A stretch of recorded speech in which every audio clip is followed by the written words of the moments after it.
It's time to leave your cinematic troubles behind. Let the takes flow through you. And let the noise from the zeitgeist subside. Welcome to Cast Against Time.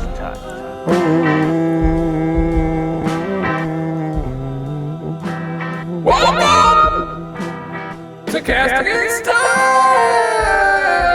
Oh, what a week. We made it. Why a week? Why such a week? It's Friday. It's a week. It's Friday, McDonald. Remember that? Who do we have? Michael McDonald? No, it was their jingle for a long time.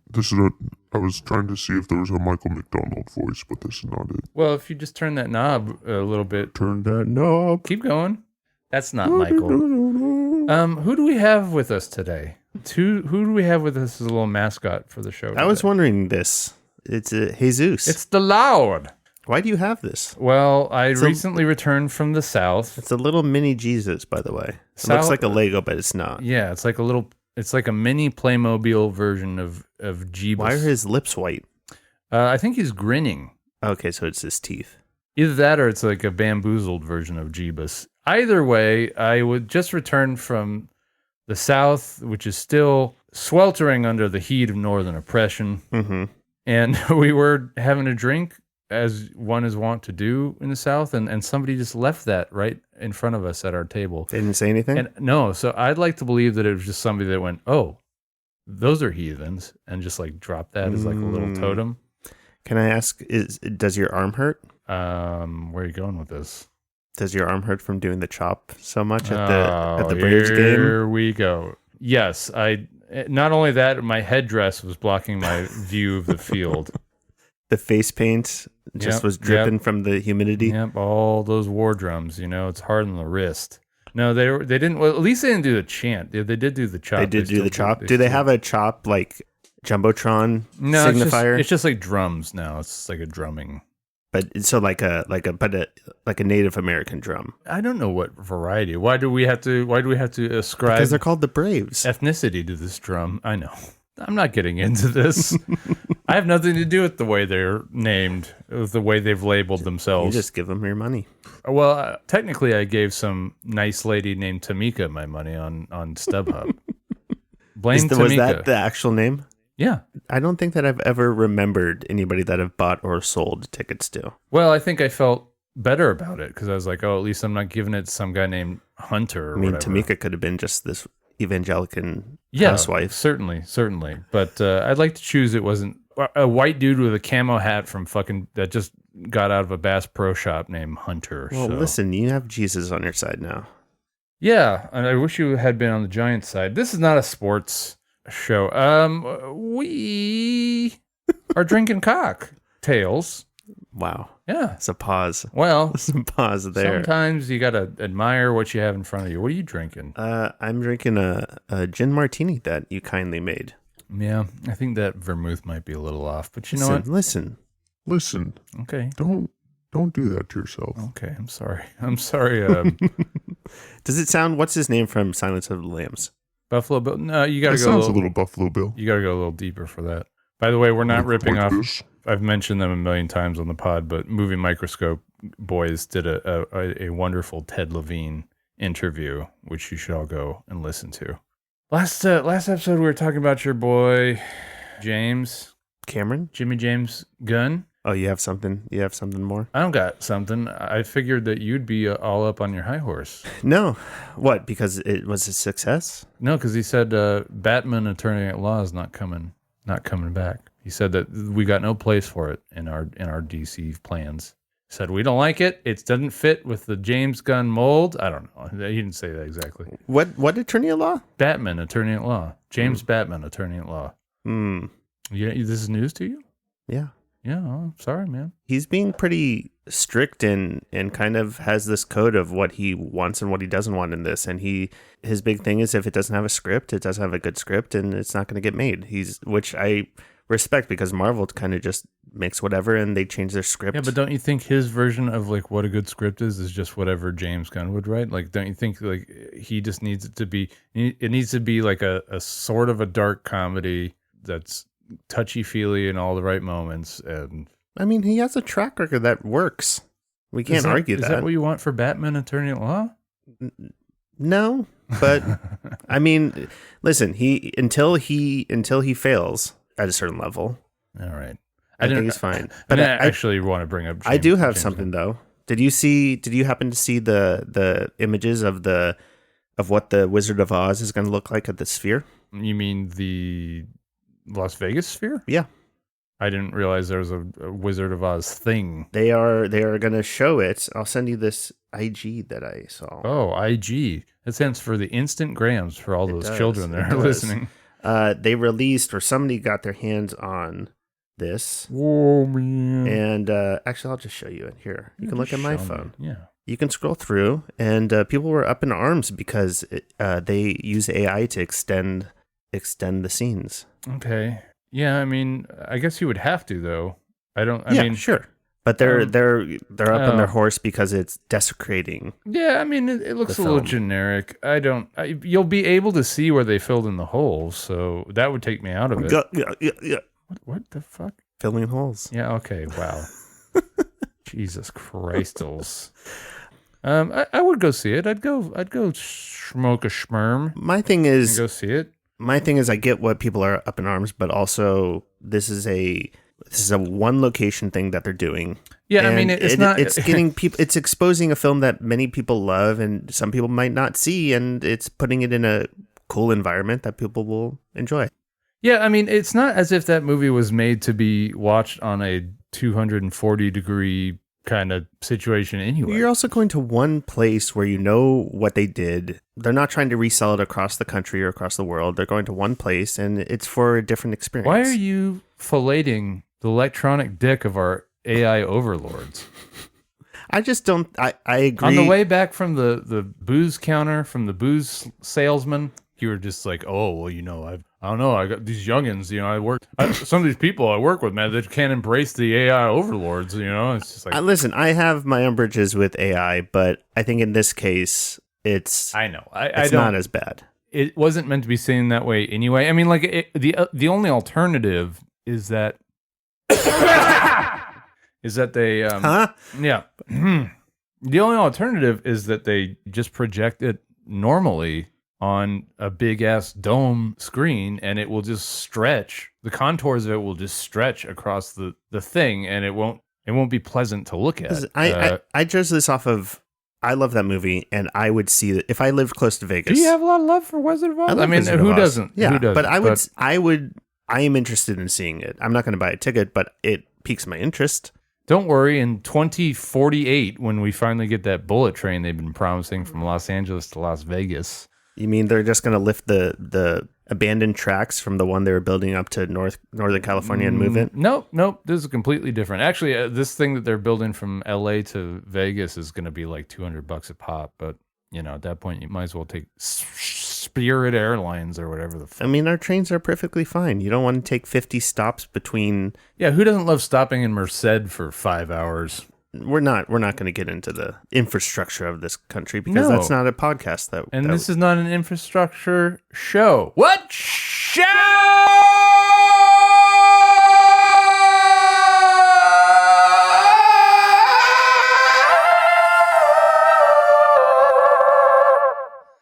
You might ask.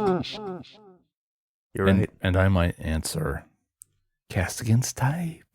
A show where we examine the pathology of the mob as it pertains to the world of cinema. Where we look across the filmic discourse and attempt to restore some sanity.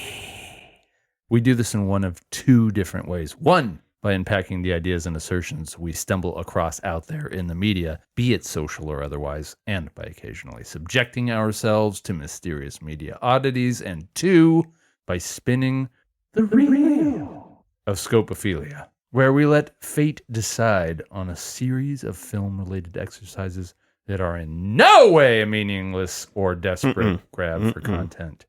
We don't need to produce content. Why? Why would we do it? What's content? Why would we do it? Why are we doing it? Oh, Jesus, why do we do this? Well, we do it for reasons like we're about to encounter today. It's for just such an occasion as today that we do this program, that we create this content.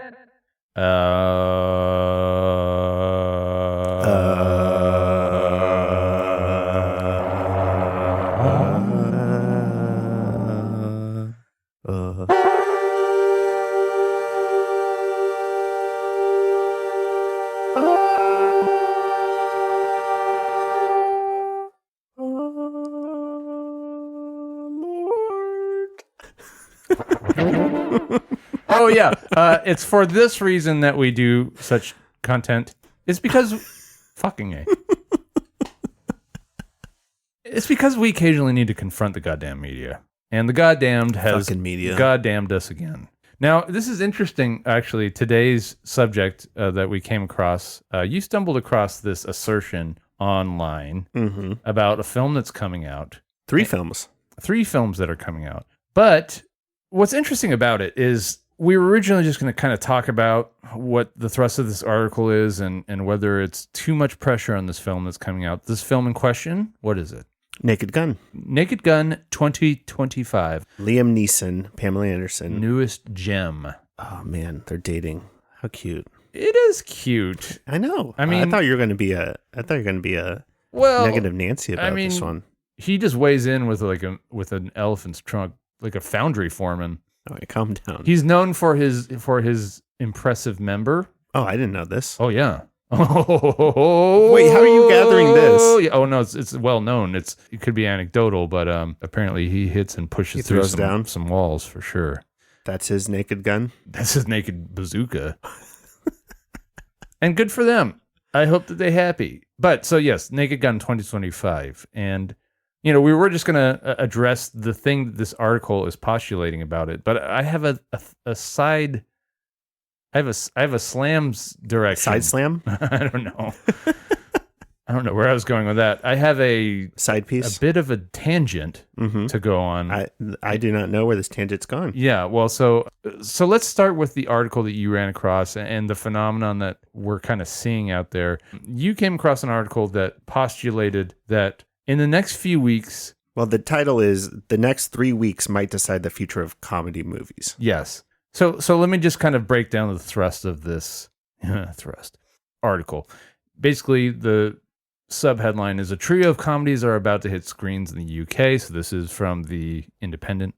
Friendship, which has been out here for a while. Happy Gilmore 2, which just came out. And The Naked Gun, which is out today. And by today, I mean a couple days ago for yous who's listening now. And by the time this is out, we will have seen it and we'll be able to weigh in. Mm-hmm. But this article is postulating a trio of comedies are about to hit screens in the UK. Friendship, Happy Gilmore 2, and The Naked Gun. In different ways, they each reveal a lot about the current state of the film industry and might have serious knock-on consequences. So, just to paraphrase the article, this writer is suggesting that there is a lot riding on those 3 movies doing well. Now, that's in the UK, but ultimately he's extrapolating from what he's saying. He means the industry writ large. Yeah, the U.S.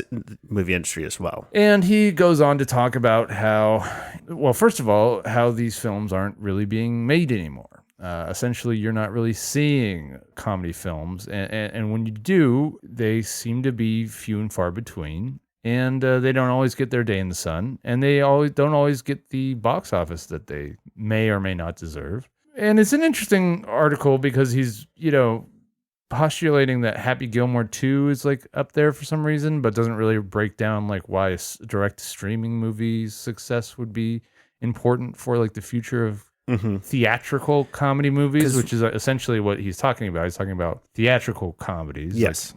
Although, I guess you could lump streaming features into there too, but this article's not super focused. So it's not clear whether he's trying to say like the future of theatrically released comedies are in danger or all feature comedies.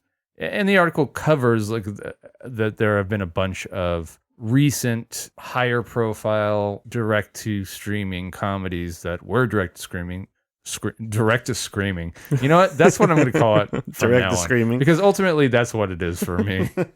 Direct to screaming. I like that better.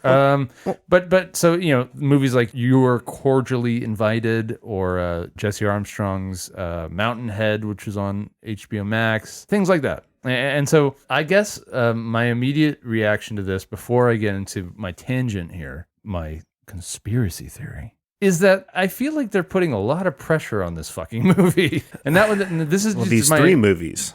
Well, But yes, I do think that it's a lot of pressure is on Naked Gun, but I agree that it's a bit overblown, but also there's other outlets and the feel around this movie is the same. The kind of word around town is that everyone's kind of looking to see if this comedy if this will bring back slapstick or like lighthearted comedies the way that the early 90s and aughts and some other eras before were filled with. Sure. Because I don't think a lot of Hollywood thinks that this will work. It's been a long time since we've had a spoof movie, since we've had a slapsticky spoof movie. Or just a movie that is not trying to say much beyond trying to make you laugh. And we haven't seen it, so we don't know if there's a message in there. I would bet that there isn't. And you could ask that question of friendship. Friendship is like a headier comedy, but it's not really trying to say too much other than men are lonely. I haven't seen Happy Gilmore either, but I would guess that Happy Gilmore is along the lines of Naked Gun, where it's just trying to make people laugh.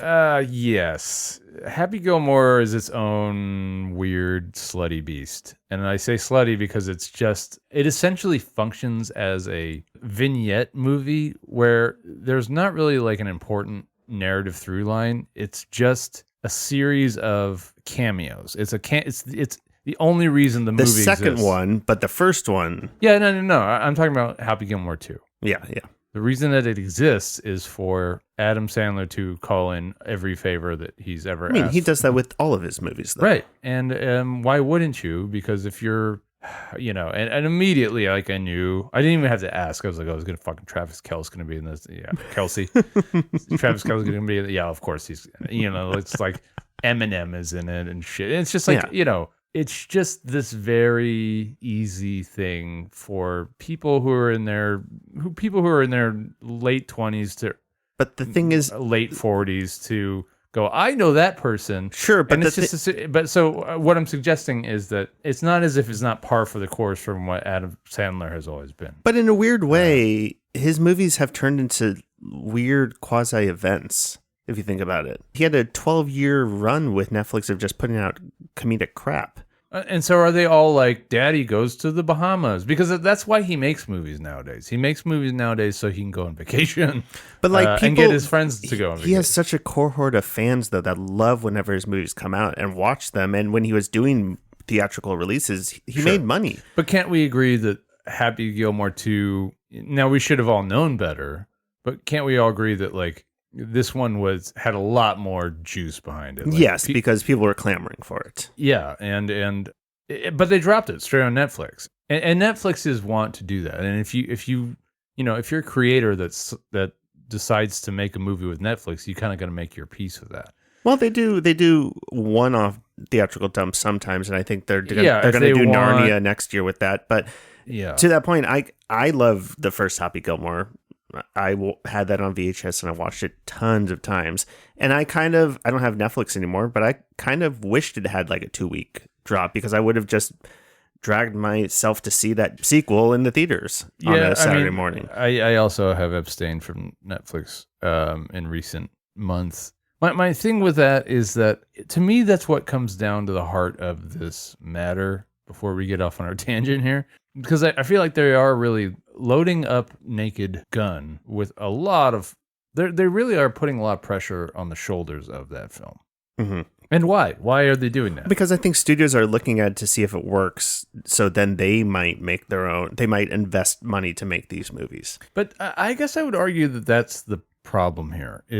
So first of all, there are many problems. And it's weird that this is such an unfocused article, but it really is. The when you mentioned that and I reread it, it is kind of all over the place. Because the thing is, like, you're talking about 3 really different beasts comedy-wise. Friendship is a dark, absurdist. Yes, somewhat absurdist, very contemporary, A24 experimental comedy that actually does have subtext, even though it's not that important. It's a Tim and Eric style. I think you should leave now. Yeah, well, yeah, I think you should leave now. But I mean, it's very much in this quasi-real world. Well, I think what they're trying to do is compare the different styles of comedy that are existing now and why it's so difficult to sell to people because comedy is splintered in so many different ways. It seems to me like the implication from this article is that, like, if any one of these films is a failure, at least in the UK, comedy will go away. I'm not sure how Friendship did. I think it did well enough considering its budget. Yeah. But the implication of this seems to be like, if Friendship, Happy Gilmore 2, and The Naked Gun Ethan. don't all... Ethan, if the world needs to know that Naked Gun can succeed. He'll be successful. And also that Happy Gilmore do everything it can. Ethan, the world needs to know. The world loves you. Friendship and Happy Gilmore. Everything comes down to this. Happy Gilmore 2, you are the light and the shining beacon from Hollywood. Save the world. And it's just, look, I don't doubt that there aren't a number of higher-ups that are paying very close attention to what happens to The Naked Gun. But it's already opening weekend, and from the amount of buzz I feel like this thing is generated, I feel pretty safe in calling it now that this will do okay. Yeah, I think it's going to succeed expectations. And we'll find, by the time this is out, you guys can laugh at us if we're wrong. But I'm seeing this kind of sentiment and just thinking like something feels wrong here. The idea that like people are just, I guess what this writer is trying to write about without actually being able to put a kind of an identifying stamp on it is the existential dread that everybody has about the movies, period. Yes. I think that's kind of the thing that's happening here. And I fear that that's kind of going to be the theme of a lot of the things that we explore as the show goes on, as long as movies continue to thrive. I just think there's a lot of uncertainty about the theatrical model. And unfortunately, like the answer is already in the article. And we've already covered this ad nauseum, so I'll be brief. But when you release a film onto a streaming service 2 or 3 months after it comes out, and people know that that's going to happen, then what are you really going to bust your ass to go to the theater for unless you're just somebody who has a cool theater near you and enjoys that experience? But if you're trying to drag asses into a theater, especially among a younger-ish demographic that has disposable income, under our current model, it's not sustainable because I just know that whatever I want to see is going to be on VOD at the very least within months of it coming out. Yeah, I agree with you. And I think in terms of comedy, there's 2 things that really stick out to me. One, I agree with that. The first thing is movies are kind of turning the corner with drawing people back, but the way they're doing that is off of building an experience for whatever film they're showing. So F1 with IMAX or ScreenX or whatever. Comedies don't use that technology. Nobody's running to the theaters to see Naked Gun in IMAX. There's no draw to buy a ticket and go to the theaters to see a comedy. Mm-hmm. And 2, I was listening actually to another podcast, which don't exist. Right, there are no others. But they were talking about the same subject, and what they brought up a good point with social media is that before social media, TikTok, Instagram, all that stuff, the movies and comedies were where they went to laugh and try to get that type of content. But now their favorite content creators are commenting on pop culture and society and politics and making comedic skits and bits and all that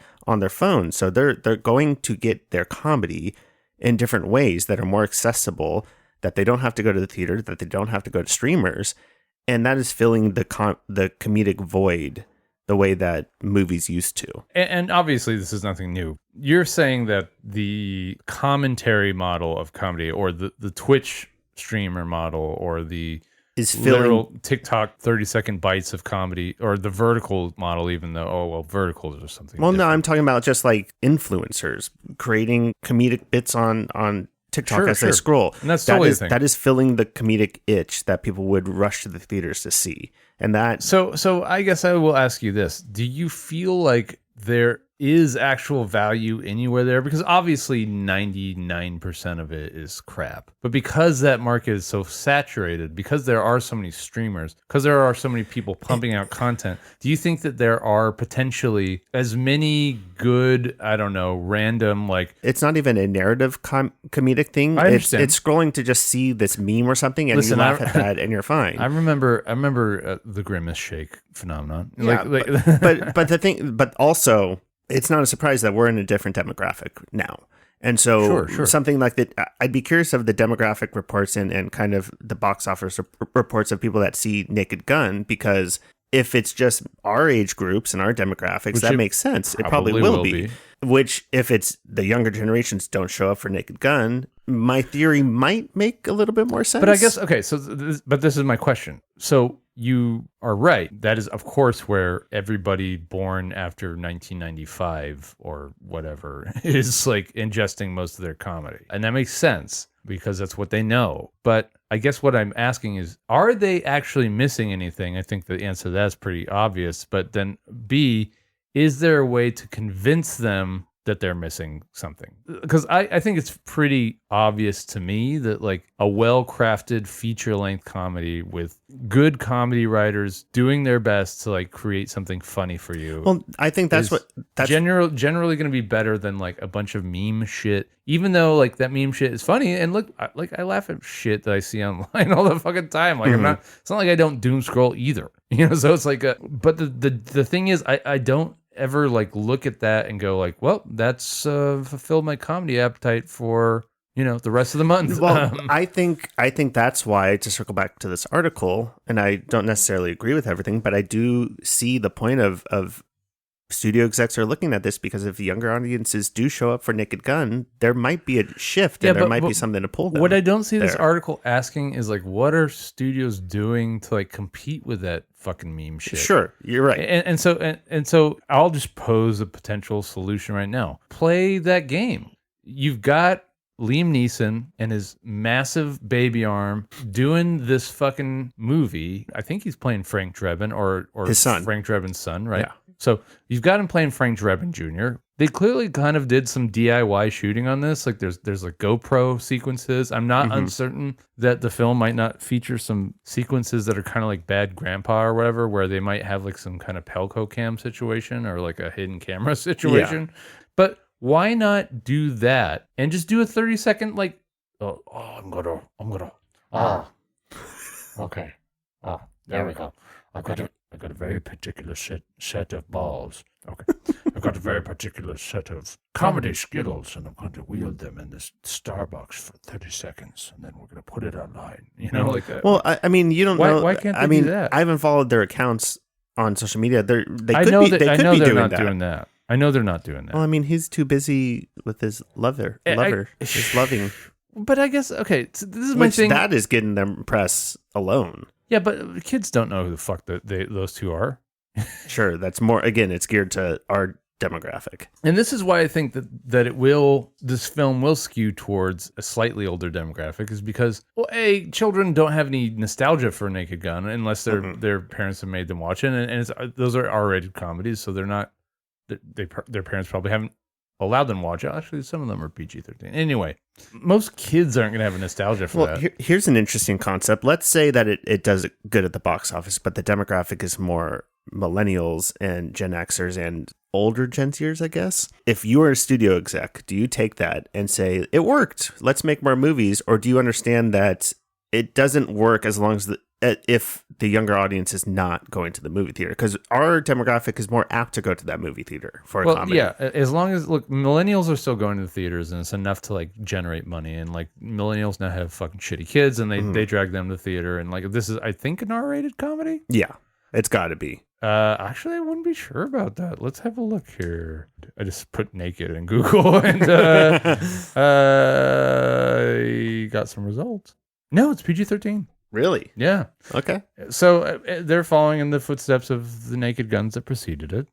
So, but that's what I mean. So they're hoping that this will be a family-friendly affair. And that's not actually a bad bet.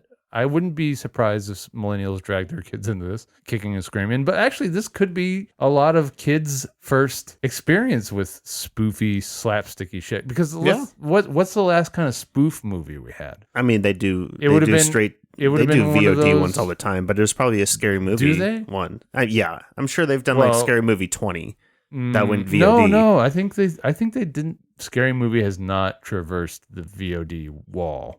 I'm sure there's been some spoof movies that have, but the last cinematic one, the last one that made it to theaters was probably a Scary Movie. Stuff like Not Another Teen Movie. Or, there was a superheroes one, or Meet the Spartans, or whatever. Yeah, that's what it was.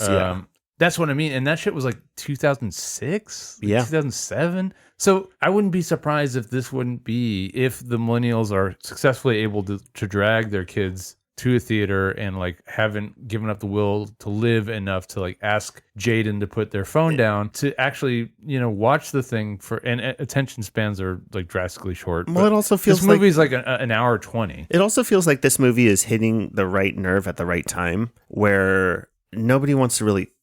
America needs to laugh. Exactly. And I say that half joking because I think it's true. Yeah. No, I agree with that. I was thinking about that as well. And I think that this film knows that I think that Akiva Schaffer is like wise enough. And by the way, like some of the original meme shit was that Andy Samberg stuff. That Lonely Island stuff that Akiva Schaffer is largely responsible if there's anybody for. That's going to be like taking comedy to its new kind of pasture or to grow, it's those dudes. Right. So I think they got the right guy for it. And I guess what I would hope is like that if this is successful, maybe they listen to a guy like that and go like, hey, how do we market to the youth? He might go, well, look at what I did with Dick in the Box, or look at what I did with whatever. And like, I think that he's probably savvy enough that he knows, like, if you want to get kids who cannot look up from their phone, like if you take their phone away from them, they literally like crumble into the fetal position. And I'm not joking. Like that's the thing that I witnessed today.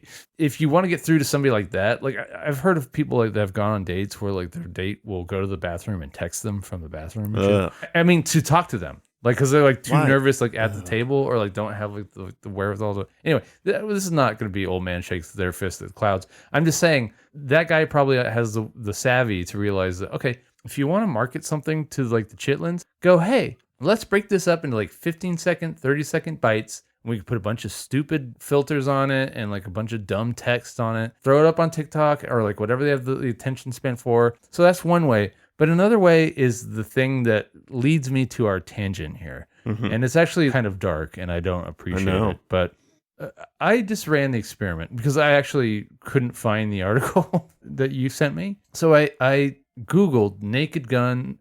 Will Naked Gun save the movies? And do you want to guess how many articles I came up with the same premise? Give me an over-under. Over 5, under 40. I'm going to say around 23. 35 different articles that say things, and here's just a few. So from The Ringer, a naked attempt at saving comedy. From Flash Film, theatrical comedies are dying. Can the Naked Gun save them? Okay, so these are like well-established. Firstshowing.net. Yeah. Hollywood needs your help. Save comedy. And then I sent you a thing from Reddit, which I thought that was just going to be kind of tangentially related to this. But the Redditors, bless Reddit's little heart, the Redditors were savvy enough, more savvy than me, because they kind of picked it out for what it was immediately. Because there was a Reddit post that was, they got a lot of upvotes, and who knows where those upvotes came from, in the videos and movies subreddits that said, everyone please see Naked Gun this weekend and save comedy in big bold words. And then there's literally like a PSA that Paramount put out for the Naked Gun. And let's listen to it now. So the video is called A Naked Gun Comedy PSA, and we'll describe it. And this was put out by Paramount. Okay. So we see an Anchorman shot, and it says, every single hour in Hollywood, a comedy script is rejected. And now we see some Tommy Boy, some other comedy movies. Fewer comedies came out last year than ever before. Now we see Zoolander, Truman Show, which, well, I don't know. And soon, none will come out at all. I'm Liam Neeson. Every passing year, more and more comedies go unmade.